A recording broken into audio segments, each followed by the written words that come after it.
नमस्कार, मैं GRS news के लिए गिरीश शेखर। 60 समाचरित की वाक्य पर अनुसरण करते हुए भारतीय सेना ने भी पाकिस्तान को जवाब देना शुरू कर दिया है। और हम यूँ कह सकते हैं कि एक तरह से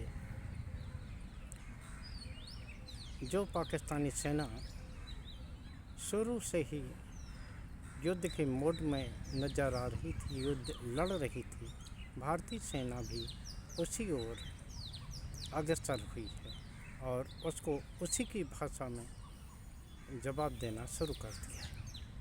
कल श्रीनगर में भारतीय सेना ने पाकिस्तान का एयर सिस्टम ध्वस्त कर दिया। पाकिस्तान ने शुरू से सिविल वार की ओर बढ़ता जा रहा था, जबकि भारत ने ऑपरेशन सिंदूर के नाम से सिर्फ उन अड्डों को चिन्हित कर नष्ट किया जो कि आतंकवाद के गढ़ बने हुए थे, जहां की आतंकी पलते पुसते थे और जहां ट्रेनिंग ली जाती थी, बहावलपुर हो या अन्य तरह के पीओके में। लेकिन जिस तरह से पाकिस्तान ने सीमा पर गोलाबारी करके हमारे निर्दोष नागरिकों, बच्चों, महिलाओं आदि को मारा, उन सभी घटनाओं ने ये विवश कर दिया। उन्होंने गुरुद्वारे पर भी रॉकेट दागे, भारतीय सेना को भी विवश किया कि वो उनका मुंह तोड़ जवाब दें। और कल उनको मुंह तोड़ जवाब दिया गया। उनके 10 मिसाइलों को रास्ते में ही भारतीय सेना ने ध्वस्त कर दिया। निश्चित तौर पर ये समय बहुत ही संवेदनशील समय है और आप सभी लोगों से निवेदन है कि कृपया तमाम तरह के सोशल मीडिया पर चल रहे फेक वीडियो को शेयर न करें और अगर सेना की कहीं आवाजाही होती है और किसी स्थान पर किसी बल का तैनाती होती है तो कृपया उस स्थान का न तो वीडियो बनाएं और न इसे सोशल मीडिया पर शेयर करें, क्योंकि एक तरह से पाकिस्तान जो शुरू से ही युद्ध की स्थिति में लग रहा था, वो एक तरह से भारत के खिलाफ वार ही लड़ रहा है। भारत ने अभी तक उनके सिविल इलाकों को टारगेट नहीं किया। हाँ, भारतीय सेना जवाब देते समय संयम बरतते हुए उन जगहों को जरूर टारगेट कर रही है जहां से इस तरह की कार्रवाई की जा रही है। एक तरह से आप यूँ कह सकते हैं कि अभी भारत ने सैन्य प्रतिष्ठानों को भी हमले की जद में ले लिया।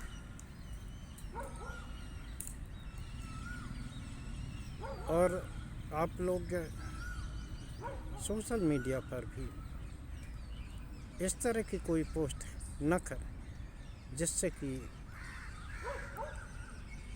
किसी धर्म, जात या राजनीतिक दल को टारगेट किया जा रहा है, क्योंकि कल सर्वदलीय बैठक में भी जिस प्रकार की एकता निकल कर आई और पूरे विपक्ष ने, पूरे राजनीतिक दलों ने जो कि उनके राजनीतिक मतभेद को परे धकेलते हुए जिस तरह पूरा विपक्ष सरकार के साथ खड़ा नजर आया, उसने ये बात साबित कर दी है कि आखिर क्यों हम लोगों की हस्ती मिटती नहीं।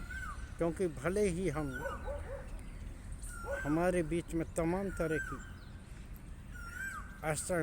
सहमतियाँ हों, लेकिन दुश्मन देश के खिलाफ हम सभी लोग एक हैं, एकजुट हैं, चाहे वो किसी भी धर्म जात के लोग हों। अपने देश के लिए सभी लोगों का एक ही धर्म है, वो है कि दुश्मन देश की खिलाफ कड़ी कार्रवाई करना और उनकी नरेटिव को धता बताते हुए अपनी एकता और अखंडता को मजबूत रखा। निश्चित तौर पर सरकार इस संबंध में सरकार से भी हमने तमाम तरह के निवेदन अपने ब्लॉग के माध्यम से किए थे। सरकार को भी इस बारे में संयम बरतना चाहिए और अपने कुछ बड़े नेताओं पर भी उन्हें लगाम लगाना चाहिए। वो नेता कि जो अपने इंटेंशन पाने के लिए, अपनी राजनीति को चमकाने के लिए, दल में अपने नंबर बढ़ाने के लिए जिस प्रकार वो राजनीतिक उसको टारगेट करते हैं, राजनीतिक नेताओं पर बयानबाजी करते हैं, वो निश्चित तौर पर ये दर्शाता है कि इस समय राजनीतिक दलों को भी बहुत संयम से काम लेने की ज़रूरत है, क्योंकि सत्ताधारी दल है और सत्ताधारी दल का ये दायित्व होता है कि वो अपने उन चिंटुओं पर लगाम लगाए जो कि अपना नंबर बढ़ाने के लिए देश और यहाँ तक कि अपनी पार्टी को भी मुश्किल में डाल देते। कल सुप्रीम कोर्ट ने सांसद निशिकांत दुबे को बारे में एक आदेश पारित किया, जिसमें कि उनके सुप्रीम कोर्ट पर दिए गए बयान को लेकर उनकी आलोचना की गई, उन्हें अज्ञानी बताया गया और उनके बयान को महत्वहीन बताते हुए ये कहा कि उन्हें इस बारे में कोई जानकारी नहीं, वो सिर्फ मीडिया और खबरों में रहने के लिए इस तरह के नापसन्ना बयान देते रहते। निश्चित तौर पर जिस प्रकार सुप्रीम कोर्ट ने हालांकि अवमानना कार्रवाई चलाने से पहले ही इनकार कर दिया था, लेकिन जिस तरह का उन्होंने आदेश दिया, जिस तरह के उन्होंने आदेश पारित किए, वो ये दिखाने को पर्याप्त है कि अगर ज़रा भी उनमें नैतिकता हो निशिकांत दुबे को, तो अपनी ओर से उन्हें माननीय न्यायालय से माफ़ी मांगना चाहिए बिना शर्त, और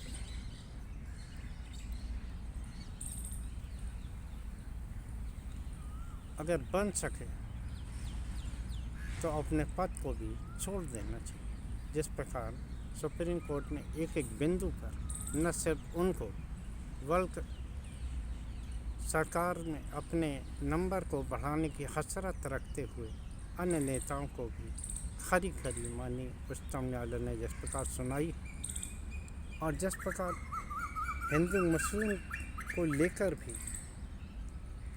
सुप्रीम कोर्ट ने महत्वपूर्ण आदेश दिए, वो ये दर्शाने को काफ़ी है संकट के इस काल में माननीय न्यायालय भी इस तरह की कार्रवाई को पसंद नहीं कर रहा कि आप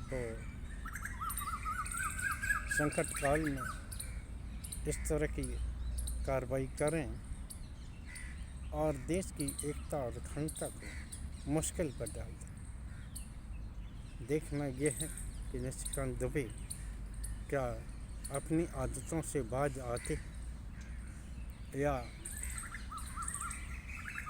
उनका वही रवैया जारी रहता, वैसे जैसे कि उनकी हरकतें हैं, जैसा उनका चरित्र है, वो ये दर्शाने को काफ़ी है। ना तो वो अपने बयान के लिए माननीय न्यायालय से माफ़ी मांगने वाले और न ही वो अपने बयान ही बदलने वाले। जैसा उनका कल ट्वीट आया कि दिल के आंसुओं में बहे, वो अब इस बात को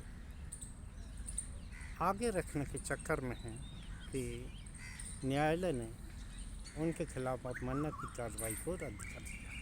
लेकिन जिस तरह के आदेश उन्होंने पारित किए, निश्चित तौर पर यह दर्शाता है कि वो आदेश अगर किसी नैतिक बल वाले व्यक्ति के लिए किए गए होते तो निश्चित तौर पर अभी उसने सार्वजनिक जीवन से संन्यास ले लिया।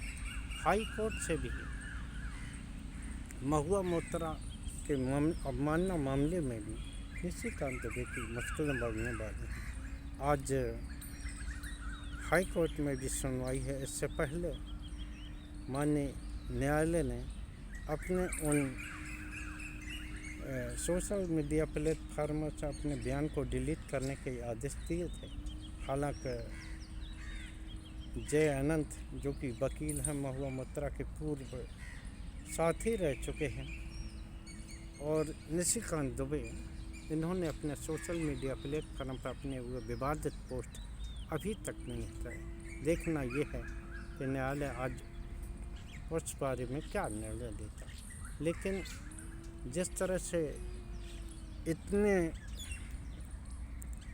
आरोपों के बाद भी माननीय न्यायालय ने इस युद्ध की आपदा की स्थिति में संयम का परिचय दिया, उस संयम को हमें ये लगता है कि निशिकांत दुबे ने